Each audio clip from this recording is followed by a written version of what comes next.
السلام علیکم ورحمۃ اللہ وبرکاتہ۔ آج انتہائی اہم موضوع کے اوپر گفتگو کرنے جا رہا ہوں۔ اللہ سبحانہ و تعالی ہم سب کو عمل کرنے کی توفیق عطا فرمائے۔ فرقے کیسے بنے؟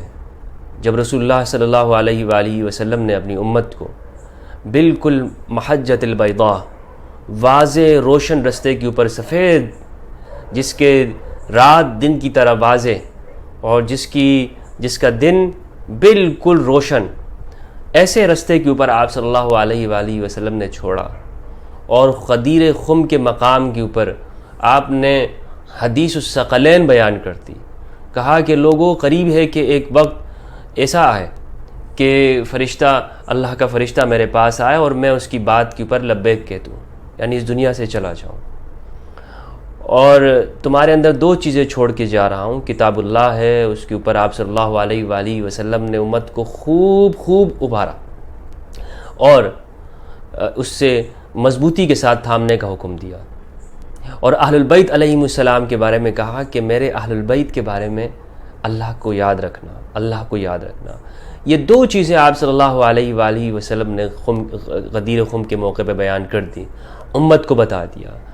اور حضرت علی کرم اللہ وجہ الکریم علیہ السلام کے بارے میں بتایا کہ یہ علی ہر اس شخص کا مولا ہے کہ جس کا میں مولا ہوں۔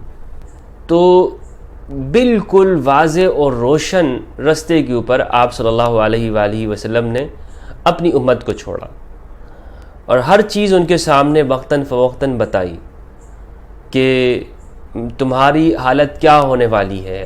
آگے آپ صلی اللہ علیہ وآلہ وسلم نے اپنی امت کو 12 موقعوں پہ ارشاد فرمایا۔ ایک موقع پہ فرمایا کہ آپ جب احد کے رستے سے گزر رہے تھے تو آپ نے فرمایا کہ مجھے تمہارے اوپر، صحابہ سے ارشاد فرمایا، تمہارے اوپر شرک کا خوف نہیں ہے کہ تم میرے بعد شرک میں گرفتار ہو جاؤ گے، نہیں، لیکن تم دنیا کے اندر آپس میں ایک دوسرے کے مد مقابل ہو جاؤ گے۔ تو یہ تو آپ صلی اللہ علیہ وآلہ وسلم نے وقتاً فوقتاً بتایا، لیکن ایسا کیا ہوا کہ امت آپ کے جانے کے بعد مختلف گروہوں میں بٹ گئی، فرقوں کے اندر تقسیم ہو گئی، اور ایک کلمہ پڑھنے والی یہ امت وہ آپ کو بکھری اور ٹوٹی ہوئی دکھائی دے گی۔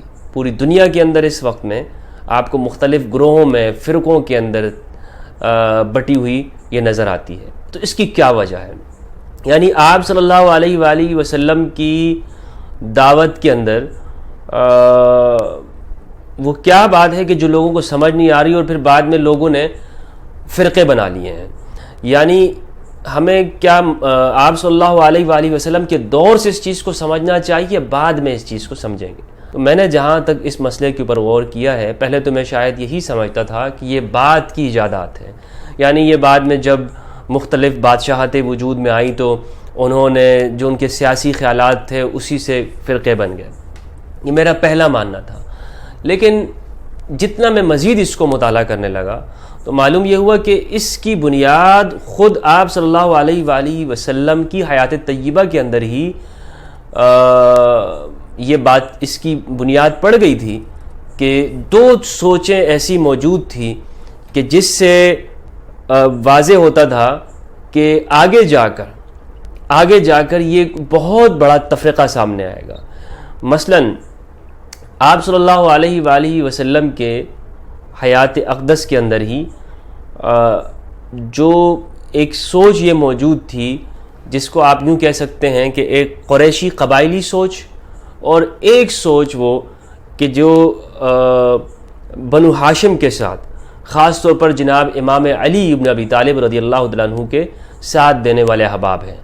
اس کو تھوڑا سا اور آسان کر کے ہم یوں سمجھتے ہیں کہ خم کے موقع کے اوپر حضرت علی کے ساتھ جنہوں نے ولایت کا اعلان اور اقرار کیا اور اس کو تسلیم کر لیا، اور علی کے اصحاب ہو گئے، اور دوسری طرف وہ لوگ کہ جو قریشی فکر کے اوپر تھے، یعنی قریشی فکر کو آپ یوں سمجھ لیں کہ اسی سے آگے استدلال کیا گیا الائمۃ من قریش، کہ قریش ائمہ قریش سے ہوں گے، یعنی جو حکمران ہوں گے وہ قریش سے ہوں گے۔ جبکہ دوسری طرف آپ صلی اللہ علیہ وآلہ وسلم نے یہ ارشاد فرما دیا کہ من کنت مولا فہذا علی مولا اللہم والی من والا وعاد من عادا، جس کا میں مولا ہوں علی اس کا مولا ہے، اور اے پروردگار اس کو دوست رکھ جو علی کو دوست رکھتا ہے، اور اس کو دشمن رکھ جو علی کو دشمن رکھتا ہے۔ آپ صلی اللہ علیہ وآلہ وسلم کی حیات طیبہ کے اندر تو ہمیں بہت بڑا فرق ان دو سوچوں میں یعنی سامنے دکھائی نہیں دیتا ہے، لیکن جیسے ہی آپ پردہ فرما جاتے ہیں تو یہ دونوں سوچیں کھل کے سامنے آ جاتی ہیں، اور ان کے اثرات بھی دکھائی دیتے ہیں پوری ملت اسلامیہ کے اندر۔ یعنی ثقیفہ بنی ساعدہ کے اندر انصار اور مہاجرین دونوں جمع ہو جاتے ہیں، اور بیعت کا عمل شروع ہو جاتا ہے، حکمرانی اور انتخاب کا عمل ہوتا ہے۔ اسی طرح سے امام علی بن ابی طالب رضی اللہ تعالیٰ عنہ علیہ السلام کرم اللہ وجہہ الکریم، آپ صلی اللہ علیہ وآلہ وسلم کی تجہیز، تکفین اور تدفین کے اندر مصروف عمل ہیں، اور امام علی بن ابی طالب اور آپ کے رفقاء اور اصحاب وہ یہ سمجھتے ہیں کہ یہ خلافت امام علی کا حق ہے، اور اسی بات کو جناب امام علی نے ابو بکر صدیق رضی اللہ تعالیٰ عنہ کے سامنے رکھا کہ یہ ہمارا وہ حق ہے، جیسے کہ صحیح بخاری کے اندر باب غزوہ الخیبر کی روایت کے اندر یہ بات موجود ہے۔ یہ بات بالکل اس وقت کے معاشرے کے اندر معلوم ہو چکی تھی کہ اصحاب علی اور دوسری طرف جو قریش کے لوگ ہیں، یعنی جو ثقیفہ کے اندر جو بیعت منعقد ہوئی ہے وہ اس بنیاد کے اوپر ہوئی ہے کہ ائمہ قریش سے ہوں گے۔ یہ روایت کس درجے کی، اس پر میں انشاءاللہ پھر کسی جگہ پہ کلام کروں گا، یہاں پہ میں صرف اتنی بات کر رہا ہوں کہ وہاں پر جو بیعت کا انعقاد ہوتا ہے جناب ابو بکر اور جناب حضرت عمر رضی اللہ عنہما کی بات پہ، تو وہ استدلال اس سے کیا جاتا ہے کہ ائمہ قریش سے ہوں گے۔ تو قریش کی جو فکر ہے وہ وہاں پہ مہاجرین ان کو اکثریت مل جاتی ہے۔ انصار میں سے سعد بن عبادہ رضی اللہ تعالیٰ عنہ جو کہ خزرج کے بڑے ہیں، سردار ہیں، اور آپ صلی اللہ علیہ وآلہ وسلم پر سب سے پہلے بیعت کرنے والے یہ ہیں خزرج میں سے، انصار میں سے، اور جلیل القدر صحابی ہیں۔ یہ اس سے انکار کر دیتے ہیں ثقیفہ کے اندر کھڑے ہو کر اور خود کو پیش کرتے ہیں۔ بعد میں حضرت عمر کے زمانے کے اندر ان کا شام کے اندر کہا جاتا ہے کہ قتل ہو جاتا ہے، اور نامعلوم افراد ان کو قتل کر دیتے ہیں، اور روایتوں کے اندر یہ بھی آتا ہے کہ ان کو جنوں نے قتل کیا، اور ایک آواز آتی ہے قتلنا سید الخزرج سعد بن عبادہ رمیناہ بسہم فلم یخط فؤادا، ہم نے خزرج کے سردار سعد بن عبادہ کو قتل کر دیا کہ ہم نے ایسا تیر چلایا کہ جو ان کے سینے سے آر پار ہو گیا۔ یہ جنوں نے یہ ایک شعر کہا تھا۔ اب اس کو آپ سوچ لیجئے کہ جن شعر بھی کہتے تھے اس زمانے کے اندر، تو سعد بن عبادہ رضی اللہ تعالیٰ عنہ کا تو وہاں پہ قتل ہو گیا، اور ایک صحابی مشہور انصار کے صحابی ہیں، انصار میں سے ہیں، جنہوں نے انصار کی فضیلت آپ سیرت پڑھیں گے تو آپ کو معلوم ہوگی۔ تو ایسے صحابی کو جن قتل کر دیتے ہیں، ہمارے ہاں آج کل تو چھوٹا موٹا جو پیر ہوتا ہے وہ بھی جنوں کو قید کر لیتا ہے، لیکن اس زمانے کے جن ایسے تھے کہ وہ صحابیوں کو بھی قتل کر دیا کرتے تھے۔ تو یہ ہمارے لیے پیروں کے لیے بڑا امتحان ہوگا ہمارے دور میں جو موجود ہیں عاملوں کے لیے۔ تو بہرحال آگے میں مختصر بات کرتا چلوں کہ حضرت علی رضی اللہ تعالیٰ عنہ کے اصحاب اس وقت کے اندر بالکل معاشرے میں نمایاں ہو گئے تھے کہ یہ لوگ وہ فکر، یعنی اس فکر کے لوگ موجود تھے کہ یہ اصحاب علی ہیں، اور یا یہ اصحاب علی نہیں ہیں، دوسرے طرف کے لوگ ہیں۔ لیکن یہ فرقہ ابھی تک نہیں بنا، فرقے کی شکل کے اندر ابھی تک موجود نہیں آیا، جسے شیعان علی آپ کہتے ہیں۔ حضرت عثمان کا جب دور آتا ہے تو اس زمانے میں حضرت عثمان کے خلاف چونکہ ایک شورش کھڑی ہو جاتی ہے، اور اس میں اس وقت کے معاشرے کے بڑے منتخب اور معزز افراد اس کے اندر حصہ لیتے ہیں، تو اس میں ایک ہمیں تاریخ کے اندر عثمانیون کا لفظ ملتا ہے کہ جو حضرت عثمان کو ہر ایک پہ فضیلت دیتے ہیں۔ یہ ایک فرقے کی شکل میں ہمیں اس دور میں نظر آتے ہیں، اور اسی وقت میں ہمیں علویہ کے نام سے بھی تاریخی کتابوں کے اندر افراد نظر آتے ہیں جو امام علی کے طرفدار ہیں یا امام علی کو فضیلت دیتے ہیں۔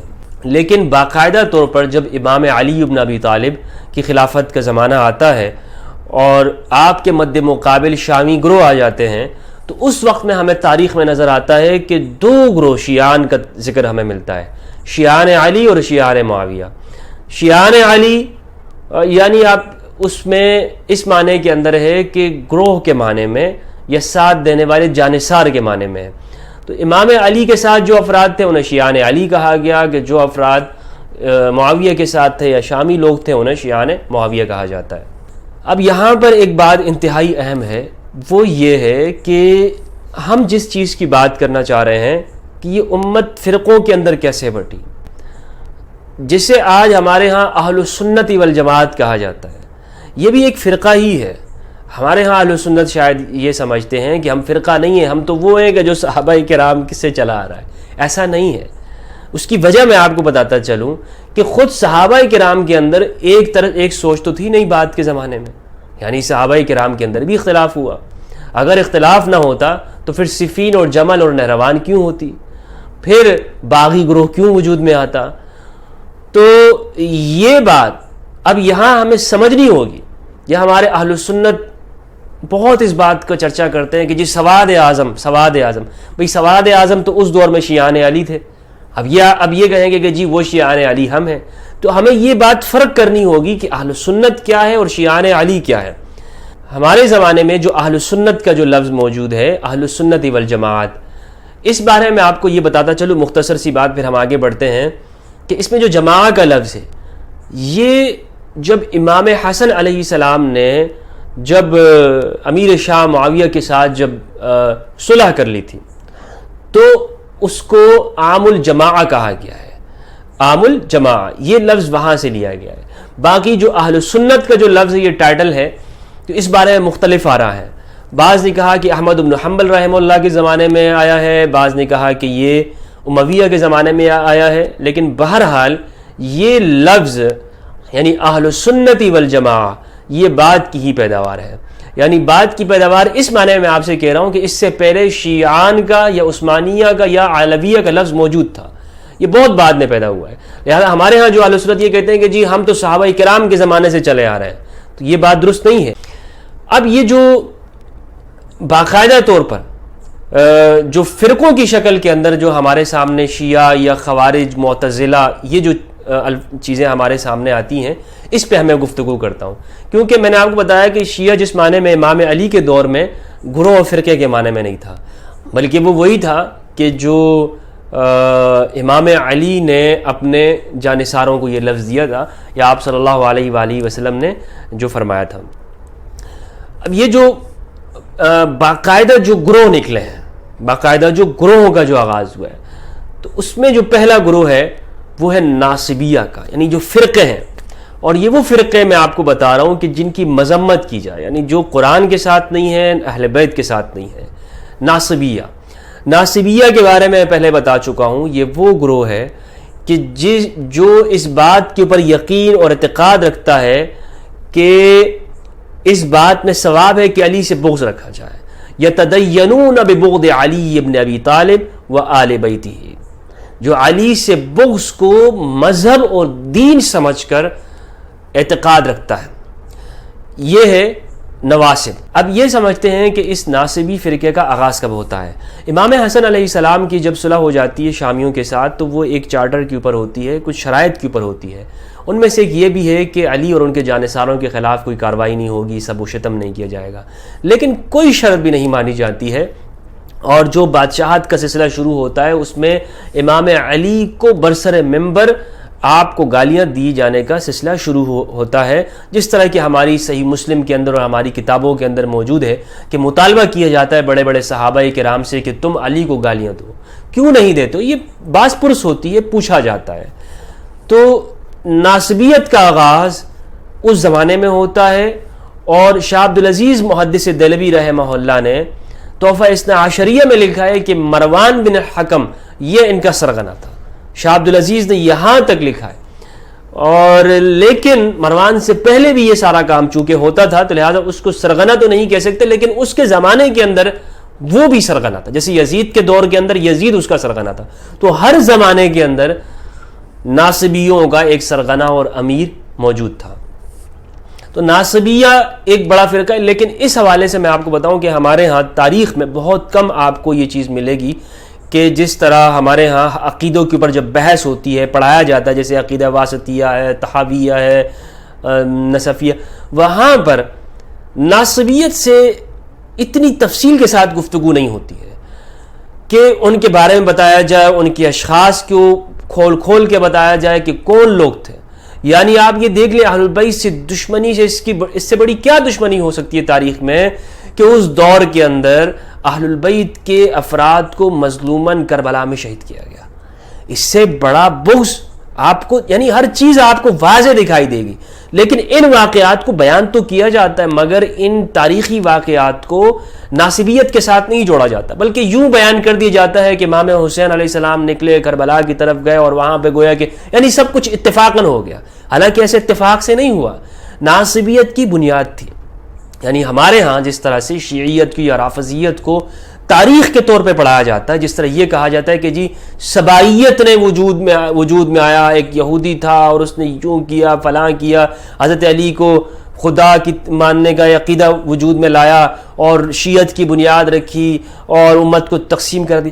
اس طور پر واقعات کو جو ہمارے ہاں اہل سنت کی بات کر رہا ہوں، رافضیت اور شیعت کے ساتھ جوڑا جاتا ہے، ناسبیت کا کہیں بھی آپ کو تذکرہ نہیں ملے گا کہ جی علی کو ممبروں پہ گالیاں کیوں دی جاتی تھی. امام علی جو کہ یعنی اہل سنت کے اندر بھی چوتھے خلیفہ ہیں، ان کا احترام ہونا چاہیے، لیکن ان کو اس زمانے کے اندر بھی برسر ممبر گالیاں دی جاتی رہی. کیوں؟ کیا وجوہات تھی؟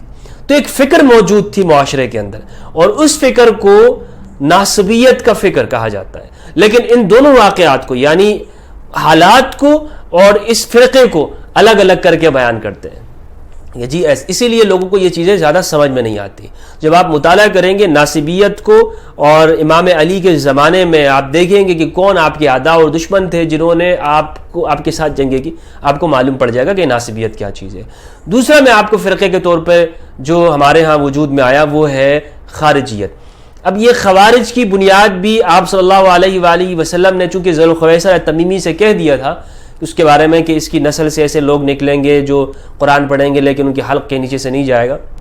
لیکن اس خارجیت کی باقاعدہ بنیاد وہ لیلۃ الحریر کے بعد وجود میں آتی ہے. یعنی حضرت عمار بن یاسر رضی اللہ عنہ کی شہادت کے اوپر جب گفتگو کرتے ہیں تو وہ کہتے ہیں کہ جی ان کو خوارج نے شہید کیا. حالانکہ یہ بات بالاجماع ثابت ہے کہ عمار بن یاسر رضی اللہ عنہ وہ لیلۃ الحریر کی رات کو شہید ہوئے ہیں، اور خوارج کا ظہور اور وجود وہ واقعہ تحکیم کے بعد ہوا ہے. اور واقعہ تحکیم اور لیلۃ الحریر عمار بن یاسر کی شہادت کے درمیان میں کئی مہینوں کا فاصلہ ہے، کئی مہینوں کا. تو یہ جو کہتے ہیں کہ جی عمار بن یاسر کو باغی گروہ نے نہیں شہید کیا بلکہ اس کو تو وہ خوارج نہیں کیا جنہوں نے حضرت عثمان کو کیا، ایسا نہیں ہے. حضرت عثمان کو اب چونکہ یہ بات اس لیے کرتے ہیں کہ حضرت عثمان کو شہید کرنے والے نے پتہ ہے کہ ان میں تو بڑوں بڑوں کے نام ہیں، اور کچھ لوگ چونکہ ان کا نام نہیں لینا چاہتے ہیں، اگر وہ نام لیں گے تو پھر وہ سارا وہ قاعدہ ٹوٹ جائے گا اصحابۃ کل مدود، اس لیے اس چیپٹر کو ہم رہنے دیتے ہیں. یہاں صرف ہم اس پہ بات کرتے ہیں جو حقیقت ہے، اور وہ یہ ہے کہ عمار بن یاسر کو تو ابو الغادی الجہنی نے شہید کیا تھا، اور ابو الغادی الجہنی وہ بیعت رضوان کے اندر بھی شامل ہے، وہ بیعت رضوانی صحابی ہے، یعنی فتح مکہ طلقاء سے بھی پہلے کا ہے. اور وہ فخر سے کہتا تھا، حجاج بن یوسف کے دربار میں جب جاتا تھا تو کہتا تھا کہ عمار کا سر اتارنے والا حاضر ہے، عمار کا سر اتارنے والا حاضر ہے. خوارج کا ظہور وہ واقعہ تحکیم کے بعد ہوتا ہے. اب آگے ہے ایک فرقہ اور آپ نے سنا ہوگا معتزلہ.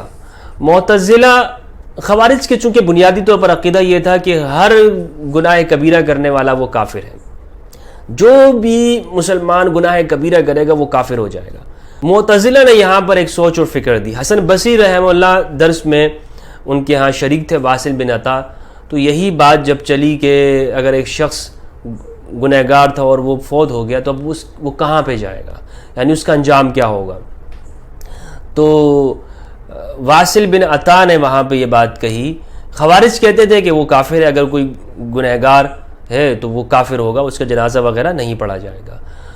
حسن بصری چونکہ اہل سنت کے، انہوں نے اپنے اہل سنت کا موقف بیان کیا. معتزلہ واصل بن عطا نے وہاں پہ ایک منزلہ بین المنزلتین کا ایک عقیدہ رکھا، یعنی نہ وہ مومن ہے اور نہ وہ فاسق ہے جب تک کہ وہ جو اس کی زندگی کے اندر کوئی ایسا عمل اگر ظاہر ہوگا کہ جی اس نے نیکی کا عمل کیا تو اس کو ہم نیکوکاروں میں رکھیں گے، اگر وہ برا تھا تو وہ برے اعمال زیادہ تھے تو وہ بروں میں جائے گا. المنزلہ بین المنزلتین، یعنی نہ وہ مومن ہے اور نہ وہ کافر ہے، درمیان میں ہے. اچھا، تو اس موقع پر حسن بصری رحمہ اللہ نے کہا کہ یہ ہم سے جدا ہو گیا، اعتزل عنا، یہ ہم سے دور ہو گیا. تو یہاں سے معتزلہ شروع ہوتے ہیں، معتزلہ سے پھر آگے مختلف شاخیں نکلتی ہیں، قدریہ ہے اور پھر جبریہ ہیں، جہاں بن صفوان کا اور غیلان دمشقی، انہوں نے آگے پھر مختلف فکر کی بنیاد رکھی. اسی طرح سے پھر آپ مجسمہ، مشبہہ، امویہ زمانے کے اندر مختلف سوچیں پیدا ہوئیں. اب جیسے جبریہ ہے کہ جی انسان مجبور محض ہے، کچھ بھی نہیں. تو حکمرانوں کو اس زمانے میں یہ سوچ زیادہ پسند تھی کہ انسان کچھ نہیں ہے، بس جو بھی ہوتا ہے خدا کی مرضی سے ہو رہا ہوتا ہے. ایسے طور پہ ہو رہا ہے کہ انسان، یعنی جو حکمران تمہارے اوپر جتنا بھی ظلم کر رہا ہوتا ہے، یہ سب خدا کی مرضی کے، خوش رہو آرام سے. بہرحال پھر آگے اس طرح چلتے رہے. اور اب اگر شیعہ فرقوں کی اگر ہم بات کریں تو شیعہ امام جعفر صادق علیہ السلام تک تو شیعوں کے اندر اتفاق پایا جاتا ہے، لیکن زیدیہ جو ہے وہ امام زید علیہ السلام کو، جو کہ امام محمد باقر علیہ السلام کے بھائی ہیں، بڑے بھائی ہیں، اور امام علی ابن حسین ابن علی ابن ابی طالب، یعنی امام زین العابدین علیہ السلام کے صاحبزادے ہیں امام زید. زیدیہ جو یمن کے اندر ہے وہ ان کو امام مانتے ہیں، اور جو اہل تشیع جنہیں اثنا عشری کہتے ہیں وہ 12 ائمہ کو مانتے ہیں. ان میں امام جعفر صادق اور صادق علیہ السلام تک اسماعیلیہ میں اور اثنا عشریہ میں دونوں میں ایک ہیں، یعنی امام جعفر صادق تک. لیکن بعد میں امام جعفر صادق علیہ السلام کے 2 صاحبزادے ہیں، اور ایک اسماعیل بن جعفر صادق علیہ السلام اور موسیٰ بن جعفر صادق علیہ السلام. تو جو امام موسیٰ کاظم علیہ السلام کے سلسلہ جو مانتے ہیں وہ اثنا عشریہ ہے، اور جو اسماعیل بن جعفر صادق علیہ السلام کو مانتے ہیں. یہ ہمارے اب اسماعیلیہ کو باطنیہ بھی آپ کہتے ہیں کہ قرآن مجید کی باطنی تفسیر کرتے ہیں. تو مسلمانوں کے اندر جو فرقوں کا جو باقاعدہ آغاز ہوا ہے، وہ اگر آپ وجہ دیکھیں گے نا، آپ کو پوری تاریخ اور پوری سیرت پڑھتے ہوئے، پورے قرآنیات کا مطالعہ کرتے ہوئے آپ کو یہ بات نظر آئے گی کہ جب قرآن اور اہل بیت کو جتنا مسلمان اس سے دور ہوتے گئے تو مسلمانوں میں فرقے بنتے گئے. مسلمان جتنا قرآن اور اہل بیت کے قریب تھے، متحد تھے. یعنی آپ امام علی کے دور میں دیکھیں، امام علی کے زمانے میں وہ خوارج نے کیا کیا؟ اہل بیت کا نہیں مانا، انہوں نے صرف قرآن کو تو مانا کہ جو قرآن ہے نیزوں پہ اٹھایا، لیکن اہل بیت سے انکار کر دیا. فرقہ وجود میں آ گیا، گروہ وجود میں آ گیا، اور انتہا پسند گروہ. اور یہ آپ دیکھ لیں، یہ آپ کو حقیقت نظر آئے گی پوری دنیا کے اندر کہ اہل البیت سے جو بھی دور ہوتا ہے اور صرف قرآن کی بات کرتا ہے، اس کا دل اتنا ہی سخت ہو جاتا ہے. اس کی زبان سے تو آیاتیں جاتی ہیں لیکن دل کے اندر نہیں اترتی ہے. لہٰذا وہ گفتار کے اندر نرمی، وہ اخلاق کے اندر پاکیزگی، وہ شیرینی، وہ ساری چیزیں، وہ لطف و عنایت، وہ ان کے اندر نہیں ہوتی ہے. وہ سختی، جرم، تشدد، میں نے ناسبیوں کو دیکھا ہے قریب سے. ان ناسبیوں کے بڑے بڑے ائمہ اور مفتی حضرات، ان کی آپ قریب جائیے واللہ باللہ، ان کے دل پتھر سے زیادہ سخت ہیں. ان کی میت کے اندر رہا ہوں، ان کے ساتھ بیٹھا ہوں، مجھے معلوم ہے یہ ذرا بھی رحم نہیں کرتے کسی کے اوپر. یہ جب ان سے آپ سے غلطی ہو جائے گی تو پھر یہ آپ دیکھیں گے آپ کی کس طرح کی گرفت کرتے ہیں، کیسے پکڑتے ہیں، یہ آپ کو کیسے گرفت کرتے ہیں، آپ کے اوپر کیسے جھپٹتے ہیں، اور کیا سزائیں آپ کو ملتی ہیں. یہ لوگ جو مطلب اہل بیت علیہ السلام سے جو جتنا بھی دور ہوتا ہے اس کا دل سخت ہو جاتا ہے. کلمہ بڑے پڑھے، وہ بھلے نمازیں پڑھے، بھلے وہ ساری عبادات کرے، لیکن اس کا دل سخت ہوتا ہے. یہ فرقے اس طرح سے وجود میں آئے ہیں. الغرض اختصار کے ساتھ میں مزید دوبارہ سے خلاصہ بیان کر دوں کہ غدیر خم سے آپ شروع کریں، سقیفہ پہ جائیں، سقیفہ کے بعد آپ پھر آگے کے ادوار جو مختلف ہیں آپ کو ملیں گے. سعد بن عبادہ کا قتل ہے، اور پھر اس سے آگے آپ جائیں امام علی بن ابی طالب علیہ السلام کی خلافت کا دور، پھر جمل، صفین، نہروان. ان زمانوں کو آپ جتنا مطالعہ کریں گے آپ کو معلوم ہوگا کہ مسلمانوں کے اندر اہل البیت علیہ السلام کے بارے میں جتنی تاکید اللہ کے رسول صلی اللہ علیہ وآلہ وسلم نے ارشاد فرمائی، اور پھر صحابہ کرام اس زمانے میں جتنا جو مخلص صحابہ کرام ہیں جو فرما رہے ہیں، تو مسلمان متحد تھے. لیکن جو اس سے دور ہوتے گئے تفرقہ وجود میں آتا گیا، اور پھر بعد میں تو اس کا کوئی بے شمار آپ دیکھ لیں ہندوستان کے اندر انگریزوں نے یہاں پہ مختلف فرقوں کو وجود میں لایا، یہاں پر مدرسوں کے نام پہ فرقے بنے. اب بریلویوں کی تاریخ آپ دیکھ لیں، بریلویوں کی کیا تاریخ ہے، اور بریلویوں کے اندر آپ یعنی اعلیٰ حضرت نے کیا ایسا نئی چیز دنیا کو دی. اعلیٰ حضرت نے سوائے اس بات کی کہ جی دیوبندی کافر ہیں ہی بیان کی ہے نا. مولانا قاسم نانوتوی رحمہ اللہ وہ کافر ہیں، مولانا رشید احمد گنگوئی رحمۃ اللہ علیہ، مولانا خلیل احمد سہارنپوری، مولانا حسین احمد مدنی، مولانا اشرف علی تھانوی، مولانا جو اسی طرح سے شاہ اسماعیل شیخ، سب کو کافر قرار دیا. یعنی آپ دوسروں کو کافر قرار دیتے جائیں، آپ فرقہ بنتا جائے گا. حسن نظامی نے بہت اچھا لکھا تھا کہ ایک فتویٰ لینے کے لیے کوئی جاتا اس کو ساتھ میں 2 فری میں ملتے تھے. اسی طرح آپ آگے جائیے، دیوبندی فرقہ کیا ہے، انہوں نے یہاں ان کو کافر کہا. اور اس طرح سے ہمارے ہاں امت کے اندر فرقے وجود میں آتے گئے. امت کے لیے رہنما کیا ہے؟ قرآن مجید اور اہل البیت، جسے یہ پوری طور پر ہم چھوڑ چکے ہیں. اللہ سبحانہ و تعالیٰ سے دعا ہے کہ پروردگار ہمیں قرآن مجید اور اہل البیت کو سمجھنے کی توفیق عطا فرمائے. السلام علیکم ورحمۃ اللہ وبرکاتہ.